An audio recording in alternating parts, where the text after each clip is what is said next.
있잖아요. 정말 강해서 모두가 갖고 싶어 하는 소재가 있는데 바로 그 강도 때문에 용접이 거의 악몽 수준이에요. 완전 모순적이죠? 오늘 바로 그 이야기, 마르텐사이트계 스테인리스강 용접의 축복과 저주에 대해 한번 제대로 파헤쳐 보겠습니다. 자, 이 엄청난 힘은 대체 어디서 오는 걸까요? 비밀은 바로 원자 구조에 있습니다. 한번 상상해 보세요. 높은 크롬과 탄소를 퀸칭이라는 급속 냉각 과정으로 확 식혀버리는 거예요. 그럼 와, 거의 다이아몬드처럼 단단하고 촘촘한 조직으로 완전히 새로 태어나는 거죠. 이게 바로 축복인 부분입니다. 근데 문제가 뭐냐면 이렇게 완벽하게 단단한 구조가 뜨거운 용접 열을 만나면 어떻게 될까요? 네, 바로 그때 저주로 돌변하는 겁니다. 어떻게 그런 일이 벌어지는지 지금부터 한번 보시죠. 그러니까 이 강철을 아주 단단하게 만드는 능력, 경화능이라고 하는데요. 이게 양날의 검 같은 거예요. 용접할 때는 이게 두 가지 치명적인 위협으로 바뀌어버리거든요. 자, 그 위협들이 대체 뭔지 하나씩 까보겠습니다. 자, 이 이야기의 두 주대 낙당을 소개해드릴게요. 첫 번째는 용접 직후에 바로 눈에 보이는 즉각적인 문제고요. 그리고 두 번째 녀석이 있죠. 얘는 숨어 있다가 한참 뒤에 나타나서 모든 걸 망쳐버리는 뭐랄까 잠재적인 파괴자 같은 놈입니다. 자, 첫 번째 위협은 바로 열 영향부, 우리가 HAG라고 부르는 곳에서 터집니다. 용접 바로 옆 부분이요. 생각해보세요. 유리를 시뻘겋게 달궈서 찬물에 확 집어넣으면 어떻게 되죠? 바로 깨져버리잖아요.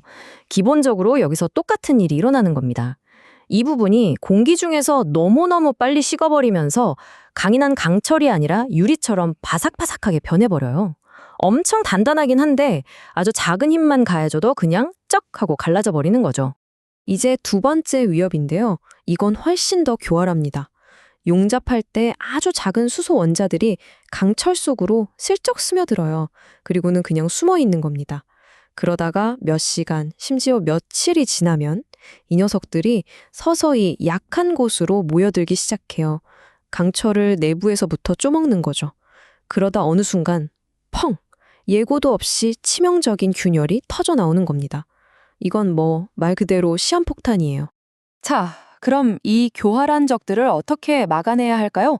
다행히도 방법이 있습니다. 우리의 첫 번째 방어선, 그건 바로 예열이라는 아주 강력한 무기입니다.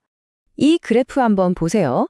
그럼 답이 확 보일 겁니다. 예열이 없는 A 경로를 보면 온도가 그냥 절벽에서 떨어지듯 수직으로 뚝 떨어지면서 저 빨간색 위험구역으로 직행하죠. 그런데 200도 이상 예열한 B 경로를 한번 보세요. 냉각 곡선이 아주 완만해지면서 위험구역을 완전히 피해가잖아요. 바로 이겁니다. 이렇게 천천히 식히는 게 핵심이에요. 이게 그 취약한 조직이 생기는 걸 막아주고 또 그 문제의 주범이었던 수소가 빠져나갈 시간을 벌어주는 거죠. 문제가 해결되는 겁니다. 그러니까 이 숫자는 정말 반드시 기억하셔야 해요. 섭씨 200도에서 300도. 이 온도 범위가 말 그대로 성공과 실패를 가르는 기준선이에요.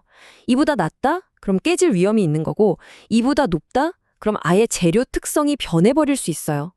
그러니까 이건 그냥 권장사항이 아닙니다, 여러분. 완벽한 용접을 위한 절대적인 타협 불가능한 규칙인 거예요. 자, 다음으로 넘어가 볼까요? 우리의 두 번째 핵심 방어책, 바로 용접 후열 처리, 즉 PWHT에 대해 알아볼 건데요. 와, 여기에는 아주 흥미로우면서도 좀 직관에 반하는 그런 원리가 숨어 있습니다. 바로 이겁니다. 이게 바로 용접 후열 처리의 역설이에요. 상식적으로 생각하면 뭔가 단단하게 만들려면 바로 열을 가해야 할 것 같잖아요. 아니에요. 정반대입니다. 일단 100도 이하로 완전히 식혀야만 해요. 왜냐고요? 그래야 그 깨지기 쉬운 마르텐사이트 조직으로의 변태가 100% 완료되거든요. 일단 그 약한 상태로 완전히 변신이 끝난 후에야 비로소 다시 열을 가해서 강인하고 질긴 조직으로 만들 수 있는 겁니다. 신기하죠? 그러니까 성공적인 후열 처리를 위한 절차는 이 세 단계로 이루어지는데 이건 절대 타협하면 안 돼요. 첫째, 용접을 끝낸다. 둘째, 조직이 완전히 변태할 때까지 100도 이하로 식힌다. 그리고 셋째, 바로 그때 비로소 뜨임 온도로 다시 가열하는 겁니다. 이 순서는 절대 건너뛸 수 없어요. 그리고 마법이 일어나는 온도는 바로 여기, 섭씨 700도에서 750도 사이입니다. 이 뜨임 온도는 딱딱하고 바삭한 비스킷을 부드럽고 쫀득한 쿠키로 바꾸는 과정이라고 생각하시면 돼요.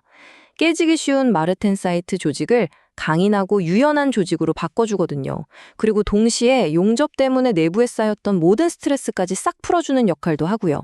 자, 이제 지금까지 나왔던 모든 방어 전략을 하나로 쫙 묶어서 실패 없는 용접을 완성하기 위한 마지막 퍼즐 조각을 한번 맞춰보겠습니다. 근데 만약에 현장에서 예열이나 후열 처리가 도저히 불가능한 상황이라면 어떡할까요? 그때는요? 와, 정말 똑똑한 해법이 있습니다. 여기 위쪽에 있는 failure, 실패 사례를 보면 같은 재료로 용접했더니 응력을 못 이기고 깨져버렸죠. 하지만 아래 success, 성공 사례를 보세요. 유연한 오스테나이트계 용접봉을 썼더니 이 용접부 자체가 일종의 쿠션이 돼서 양쪽에 단단한 강철이 쪼그라들면서 생기는 모든 응력을 자기가 다 흡수해버리는 겁니다. 정말 기가 막히죠. 그럼 이 연성 쿠션의 원리가 뭐냐? 아주 간단합니다. 단단한 강철 두 개가 양쪽에 있잖아요. 그 사이에서 이 유연한 용접 금속이 마치 자동차 쇼크 업소버처럼 행동하는 거예요. 물리적으로 쭉 늘어나 주면서 원래대로라면 강철을 깨트렸을 그 수축 응력을 자기가 대신 다 흡수해버리는 거죠. 그리고 이 모든 전략을 하나로 딱 정리한 최종 설계도. 그게 바로 용접 절차 사양서 WPS입니다. 이건 그냥 문서가 아니에요. 궁극의 청사진이죠. 예열 온도부터 냉각 속도, 후열 처리 절차까지 우리가 지금까지 이야기한 모든 변수들을 정확한 숫자로 딱딱 명시해 놓은 겁니다. 그러니까 이 WPS를 따르는 건 뭐랄까, 감으로 하는 용접을 없애고 오직 과학에 근거해서 언제나 완벽한 용접 품질을 보장하는 유일한 길이라고 할 수 있습니다. 자, 그럼 마지막으로 여러분께 생각해 볼 질문을 하나 던지면서 마무리하겠습니다. 우리가 어떤 구조물을 설계할 때 재료가 가진 최고의 강도를 얻고 싶은 욕심과 오늘 우리가 살펴본 것처럼 복잡하고 위험한 제작 과정 사이에서 어떻게 균형을 맞춰야 할까요? 엔지니어로서 여러분이라면 그 선을 어디에 그으시겠어요?